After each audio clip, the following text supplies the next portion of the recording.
बा के कमरे का वो बंद दरवाजा जिसमें छुपा था वीरानी खानदान के विनाश का श्राप। वीरानी हवेली की उन भव्य दीवारों के पीछे जहां खुशियों की गूंज और परंपराओं की मिसाल दी जाती थी, एक ऐसा अंधेरा कोना भी मौजूद था जिसकी तरफ बढ़ने की हिम्मत खुद बापूजी ने भी कभी नहीं की। अक्सर लोगों को लगता है कि वीरानी परिवार पर आने वाली मुसीबतें महज इत्तेफाक थीं, चाहे वो मिहिर की मौत की खबर हो या तुलसी का घर से निर्वासन। लेकिन इन सब त्रासदियों का सीधा संबंध बा के कमरे के उस पुराने लकड़ी के दरवाजे से था जो दशकों से बंद पड़ा था। अमीषा डार्लिंग के इस विशेष विश्लेषण में जब हम वीरानी खानदान के इतिहास की गहराइयों में उतरते हैं तो हमें पता चलता है कि ये हवेली सिर्फ ईंट पत्थरों से नहीं बनी थी, बल्कि इसके भीतर एक ऐसा श्राप सांस ले रहा था जो हर नई पीढ़ी की बलि मांगता था। बा यानी अम्बा वीरानी, जो पूरे परिवार की धुरी थीं, वो हर सुबह उस दरवाजे के सामने दिया जलाती थीं, मगर उनकी आंखों में श्रद्धा से ज्यादा एक अनजाना खौफ झलकता था। उस कमरे के भीतर गोवर्धन वीरानी के छोटे भाई पुरुषोत्तम वीरानी की एक धूल भरी तस्वीर टंगी थी, जिसका जिक्र वीरानी खानदान की वंशावली से पूरी तरह मिटा दिया गया था। अमीषा इस अनसुने सच को उजागर करते हुए ये बताना चाहती हैं कि पुरुषोत्तम वीरानी बापूजी के वो भाई थे जिन्हें संपत्ति और स्वाभिमान की लड़ाई में इस कदर अपमानित किया गया था कि उन्होंने उसी कमरे में अपनी अंतिम सांसें लेते हुए वीरानी वंश के विनाश की घोषणा कर दी थी।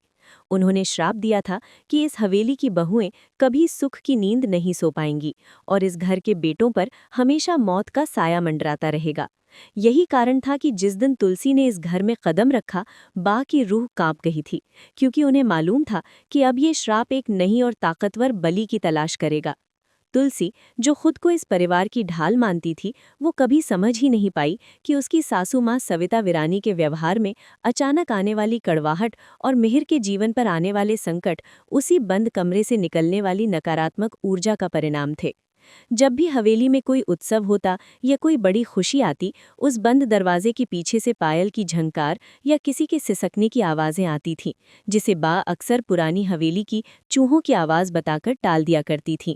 वीरानी परिवार के हर सदस्य को लगता था कि बा के पास जो चाबियों का गुच्छा है वो सिर्फ तिजोरियों और गहनों की सुरक्षा के लिए है, लेकिन अमीषा डार्लिंग के शोध से ये साफ होता है कि उन चाबियों में एक पीतल की पुरानी चाबी उस कमरे की थी जिसे बा ने अपने शरीर से कभी अलग नहीं होने दिया। यहाँ तक कि जब मिहिर और तुलसी के बीच मंदिरा के कारण दरार आई तो वो महज एक बाहरी औरत की साजिश नहीं थी, बल्कि पुरुषोत्तम वीरानी के उसी श्राप का हिस्सा था जो वीरानी खानदान के पुरुषों की बुद्धि भ्रष्ट करने के लिए जाना जाता था। उस कमरे की दीवारों पर आज भी वो शब्द खुदे हुए थे जो वीरानी साम्राज्य के पतन की पटकथा लिख रहे थे। सविता वीरानी का तुलसी के प्रति जो अविश्वास था, उसकी जड़ें भी इसी रहस्यमयी कमरे से जुड़ी थीं, क्योंकि सविता ने एक बार अपनी शादी के शुरुआती दिनों में उस दरवाजे के पीछे किसी परछाई को देखा था जिसने उसे चेतावनी दी थी कि इस घर में आने वाली हर आदर्श बहू का अंत आंसुओं के साथ होगा। तुलसी वीरानी, जो संस्कारों की देवी मानी जाती थी, उसने कई बार बा को उस कमरे के सामने अकेले बुदबुदाते हुए पाया था। बा वहां किसी से माफी मांगती थीं, किसी को शांत करने की कोशिश करती थीं। ये कोई मानसिक बीमारी नहीं थी, बल्कि एक ऐसी हकीकत थी जिसे बा ने पूरी दुनिया से छुपाकर रखा था ताकि उनके बच्चों का भविष्य बर्बाद न हो। लेकिन नियति को कुछ और ही मंजूर था। अमीषा इस बात पर जोर देती है कि वीरानी हवेली का वो हिस्सा वास्तुशास्त्र के हिसाब से नहीं, बल्कि तंत्र की उन बेड़ियों से बंधा था जिन्हें पुरुषोत्तम ने मरते वक्त बुना था। जब जब मिहिर पर संकट आया, बा ने उसी कमरे की चौखट पर जाकर अपने सुहाग की भीख मांगी थी। लोगों को लगता है कि मिहिर का वापस आना एक चमत्कार था, लेकिन हकीकत में बा ने उस श्राप से एक समझौता किया था जिसके बदले वीरानी खानदान की अगली पीढ़ी को भारी कीमत चुकानी पड़ी थी। अंश गुजराल का इस परिवार में आना और उसका विनाशात्मक व्यवहार भी उसी कमरे के भीतर छिपी उस बुरी शक्ति का विस्तार था।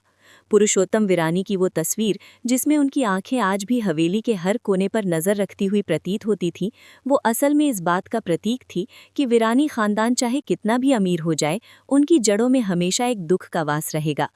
तुलसी ने जब अपने ही बेटे अंश पर गोली चलाई तो वो केवल एक माँ का फैसला नहीं था, बल्कि उस श्राप की पराकाष्ठा थी जिसने एक माँ को अपने ही खून का दुश्मन बना दिया था। बा ये सब देख रही थी, वो तड़प रही थी, मगर उनके पास उस बंद दरवाजे को खोलने की शक्ति नहीं थी, क्योंकि उन्हें डर था कि जिस दिन वो दरवाज़ा खुला, उस दिन वीरानी हवेली ताश के पत्तों की तरह बिखर जाएगी। अमीषा डार्लिंग के इस खुलासे ने ये साबित कर दिया है कि क्योंकि सास भी कभी बहू थी केवल एक पारिवारिक ड्रामा नहीं था, बल्कि एक ऐसे अभिशप्त वंश की गाथा थी जो अपनी ही गलतियों के बोझ तले दबा हुआ था। सविता और तुलसी के बीच का संघर्ष भी उसी कमरे की ठंडी हवाओं से प्रभावित था। जब भी तुलसी उस कमरे के पास से गुजरती, उसे अपनी ओर खींचती हुई एक आवाज़ सुनाई देती थी जो उसे वीरानी खानदान के उस काले इतिहास का हिस्सा बनने के लिए उकसाती थी।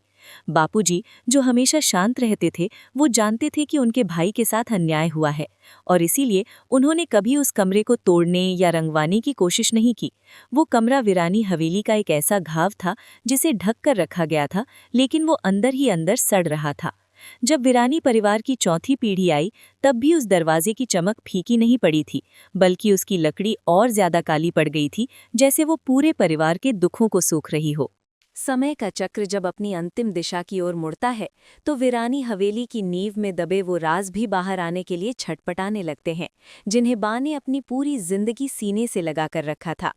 अमीषा डार्लिंग के इस समापन विश्लेषण में हम उस खौफनाक रात की ओर बढ़ते हैं जब वीरानी हवेली में महायज्ञ का आयोजन किया गया था, और उसी रात दशकों से बंद उस दरवाजे की जंजीरें अचानक टूटकर गिर पड़ी थी। वो कोई साधारण हवा का झोंका नहीं था, बल्कि पुरुषोत्तम वीरानी की आत्मा की वो अंतिम पुकार थी जो अब इस खानदान से अपना पूरा हिसाब मांग रही थी। तुलसी, जो अब सफ़ेद बालों और झुर्रियों वाले चेहरे के साथ भी वीरानी परिवार की मर्यादा की रक्षा कर रही थी, उसने पहली बार उस कमरे की दहलीज को पार किया। अमीषा यहाँ एक ऐसे सच से पर्दा उठा रही हैं जो टीवी के दर्शकों को कभी नहीं दिखाया गया। उस अंधेरे कमरे के भीतर केवल धूल और मकड़ी के जाले नहीं थे, बल्कि दीवारों पर उन सभी बहुओं के नाम लिखे थे जिन्होंने वीरानी खानदान की खुशियों के लिए अपना बलिदान दिया था। सविता वीरानी की अकाल मृत्यु और उसके बाद परिवार में आया बिखराव उसी श्राप की अंतिम किश्त थी जो पुरुषोत्तम ने मांगी थी। उस कमरे के बीचों बीच एक पुरानी वसीयत रखी थी जिसके पन्ने खून की तरह लाल पड़ चुके थे। तुलसी ने जब उन पन्नों को पलटा तो उसके पैरों तले जमीन खिसक गई, क्योंकि वहां लिखा था कि वीरानी साम्राज्य का उदय एक धोखे पर हुआ था। बापूजी और पुरुषोत्तम के बीच हुए उस संपत्ति विवाद में बा ने अनजाने में एक ऐसी गवाही दी थी जिसने पुरुषोत्तम को बेघर कर दिया था।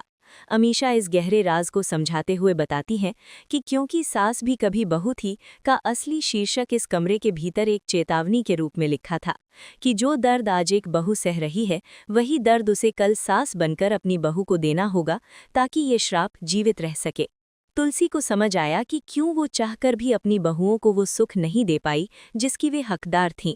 हर बार जब तुलसी ने घर में शांति लाने की कोशिश की, इस कमरे की नकारात्मकता ने किसी न किसी रूप में विद्रोह पैदा कर दिया। मिहिर वीरानी, जो अब वृद्ध हो चला था, उसने जब उस कमरे में कदम रखा तो उसे अपनी धुंधली याददाश्त के वो हिस्से याद आने लगे जब उसने बचपन में अपने चाचा पुरुषोत्तम को तड़पते हुए देखा था। अमीषा के अनुसार मिहिर का बार बार मौत को मात देकर वापस आना कोई दैवीय शक्ति नहीं थी, बल्कि पुरुषोत्तम का वो श्राप था जो मिहिर को मरने भी नहीं देना चाहता था, ताकि वो अपनी आंखों के सामने वीरानी खानदान का पतन देख सके। उस रात जब तुलसी ने उस कमरे में रखे पुरुषोत्तम के चित्र के सामने हाथ जोड़कर क्षमा मांगी, तो पूरी हवेली में एक अजीब सी खामोशी छा गई। बा, जो अपनी अंतिम सांसें गिन रही थी, उनके चेहरे पर एक असीम शांति देखी गई, क्योंकि उन्हें लग रहा था कि अब तुलसी ने उस बोझ को अपने कंधों पर ले लिया है। अमीषा डार्लिंग यहाँ एक बहुत ही भावुक तथ्य साझा करती हैं कि वीरानी हवेली का अंत किसी दुश्मन की वजह से नहीं, बल्कि उसी आंतरिक पाप की वजह से हुआ जिसने 3 पीढ़ियों तक इस परिवार का पीछा किया। तुलसी ने उस वसीयत और पुरुषोत्तम के चित्र को गंगा में प्रवाहित करने का निर्णय लिया, लेकिन श्राप का प्रभाव इतनी आसानी से खत्म होने वाला नहीं था।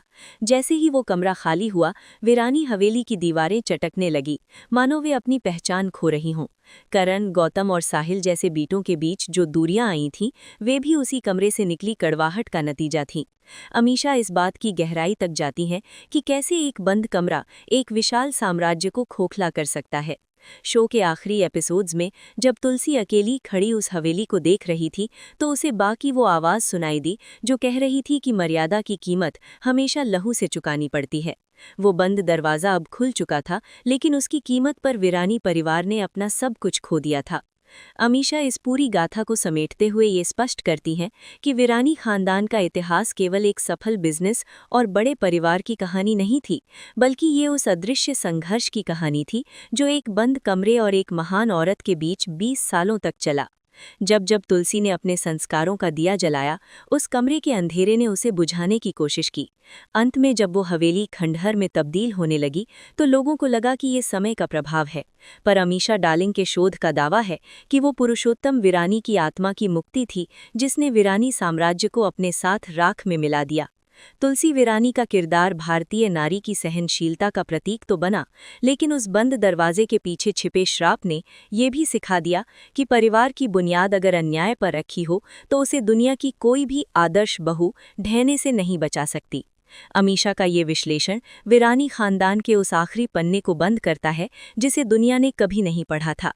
वीरानी खानदान की इस दास्तान ने ये साफ कर दिया है कि इतिहास के पन्नों में कुछ राज ऐसे होते हैं जिन्हें दफन रहना ही बेहतर था, लेकिन अमीशा डार्लिंग का मकसद हमेशा से आप तक वो सच पहुंचाना रहा है जो हेडलाइंस में कभी नहीं आ पाया। वीरानी हवेली के उस बंद कमरे की हकीकत जानने के बाद अब शो को देखने का नजरिया पूरी तरह बदल चुका है। अमीशा उम्मीद करती है कि इस विश्लेषण ने उस महान गाथा के उन हिस्सों को छुआ होगा जिन्हें अब तक अनदेखा किया गया। अगर इस खुलासे ने आपके दिल को छुआ है तो अपनी प्रतिक्रिया नीचे कमेंट सेक्शन में दर्ज करना न भूलें, और ये भी बताएं कि क्या तुलसी वीरानी को उस कमरे का सच पहले ही सबको बता देना चाहिए था।